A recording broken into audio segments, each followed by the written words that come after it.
Welcome to Sotha Sil and the Scribe. This is a book that documents an interaction between a scribe, Sotha Sil, and himself. It's one of those freaky, hard-to-understand meta-books, but I will be providing an analysis and my interpretation after the reading, so stick around. Now, onto the book. The scribe rubbed at his temples, his head aching from another long night of trying to make sense of myth and memory. It was the voice of Sotha Sil that shook him from his thoughts. You should rest more often, my friend. A tired mind makes puzzles out of even simple things. The scribe looked up. Sil was there and not there as usual. I didn't expect I'd see you again, said the scribe. The words were perhaps harsher than he intended. In truth, his heart swelled at the sight.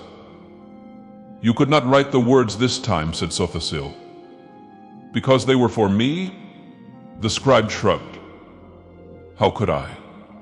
The question needed no elaboration. Both knew what they meant to each other. Sate smiled, a rare sight even when he was among friends. I like what you did with the garden. Roland's tears. Clever. Manipulative, the scribe said distastefully. Sotha Sil spread his arms. He had chosen to portray them both as flesh this time. Is that not the role of the scribe? I wanted them to know you as I do, but the words wouldn't come. I had to pass the task on to another. You mean you trusted another with a task so dear to your heart that you could not put quill to parchment? Sate's tone bore a rare hint of playful amusement. That is no bad thing for people like us. The scribe shook his head. I was afraid of being wrong. No, you were afraid of being imperfect. Sotha Sil conjured an old tome and flipped through the pages. You always are. Do you really love them so much? The scribe stood slowly, turning to gaze at a map of Nirn pinned to the wall of his chambers. No, he spoke the truth quietly.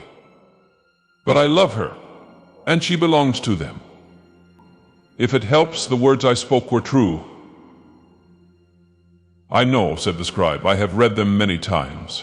You like them, said Sate. I do. Sotha Sil made a chair for himself and sat. The scribe turned to his friend, his mentor, his child shared with many fathers. Did you come to say goodbye, Sate? In a way, Sate replied, and there was no sadness in his voice. Perhaps another form will appear that looks much like me and plays the role he is needed to play in yet another tale. I will be gone by then. The scribe nodded as he returned to his chair. He looked across the writing desk at Sotha Sil's face and Sate's eyes. Will what we tried to do be enough? The scribe saw understanding as he spoke. The light of knowledge could give courage to prisoners, but never to the scribe. This world cannot know peace, said Sotha Sil the god. Just as its caretakers cannot, it will never be enough. But we persevere for the beauty of dawn in spite of long nights. It was Sate that leaned forward then. Every parent believes they have not done enough. The scribe reflected then on his many regrets, but spoke only one. I tried to save you, he said, to give some weight to the myths, but I cannot stop what is. You chose not to because you love me. Once again, the words of a god rang true. You are the father of mysteries, said the scribe. And I must leave whether I wish to or not, said Sate. If only so Sotha Sil can remain. The scribe nodded again. Will you leave any instruction for us? The clockwork god pursed his lips, then spoke. Beware the leap to certainty. The name Daedra have many aspects, many faces.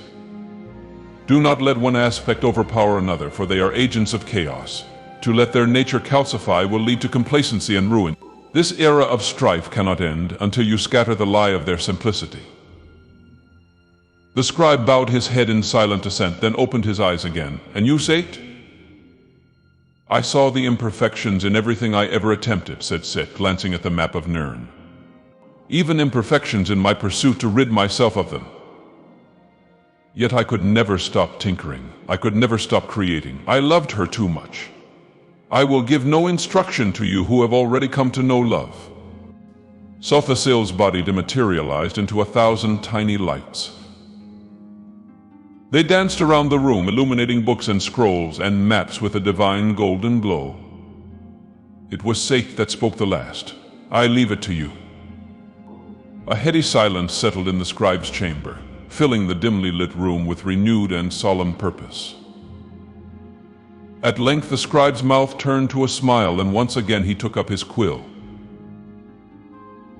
"Did that make any much sense to you?" "Probably not, but there are many ways to interpret this text. I will be providing two. One will be an interpretation of the book in a Tamrielic sense, while the other will be a much more nuanced and meta sense. My first interpretation comes out of seeing this as Sotha Sil speaking to a long-time friend of his during his mortal days. When he talks as Sate, he speaks as himself to a friend. When he talks as Sotha Sil, he talks as the god being that he will eventually become, following the events at Red Mountain in the First Era. From the first paragraph where it is described Sil was there and not there as usual, we can see this as Sotha Sil appearing in the past, reminiscent to how Vivek used his god form to influence his past. The scribe is described as having planted Roland's tears in a garden, which Sate describes as clever and the scribe describes as manipulative. Roland's tear are a special variety of plant, only found within Ald Sotha, the old destroyed home of House Sotha in Vardenfell.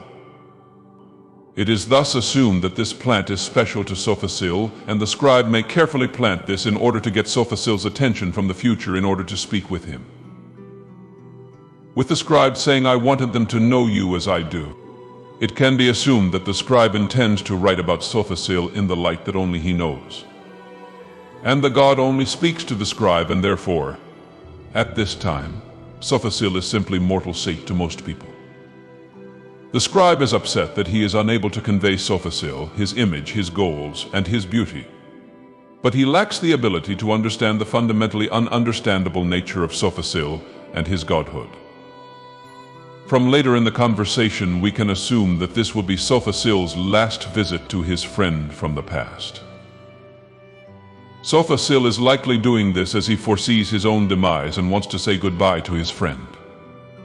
Sotha Sil understands that he is but a victim to fate. He may know what is to come, but he cannot change what is to come. The imperfections that Sotha Sil speaks about is this inability to change what is to come. The subject by which both Sotha Sil and the scribe describe as loving is probably the art of creation and learning. As historians and researchers, Sotha Sil and his scribe friend likely developed this love for creation as mortals, creating stories, histories, etc. But again, Sotha Sil understands that fate is inevitable. Everything that he gives life to, every creature, every story is bound to be ended, as his himself. To conclude, Sotha Sil explains that he needs no further instructions for his scribe, as they both understand their love for this subject. As such, the inevitable fate of all things does not render it pointless, and so he should continue with his work, as it is what he loves, and that is what matters. The next interpretation is much more meta-heavy, referring to a conversation between two writers for the Elder Scrolls at Bethesda. Much of this is inspired by comments made by Reddit user u/Mysticsan, a very involved member of the Elder Scrolls lore community. So be sure to check out his interpretations of innumerable subjects. In this book, two writers describe their misgivings about their job. Her refers to Nirn and the universe they have spent years creating. They speak to it as belonging to the company and shareholders, but they are its caretakers. They may not appreciate the direction of the company at times, but they will do all in their power to make the series and the lore something they can be proud of. One of the limitations of this is balancing a story that they want to write with pleasing a massive fan base. I understand this book as the scribe being a junior member of the writing team, Sate being a senior member, and Sotha Sil representing the greater world.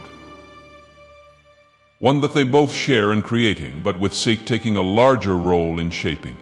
I interpret this as Sate leaving the project, not because he does not love it, but because he loves it so much that he cannot continue on this path. I saw imperfections in everything I ever attempted, Even imperfections in my pursuit to rid myself of them, Sate understands that the project is drifting from his original visions, and therefore his continued work will not be contributions in the right direction.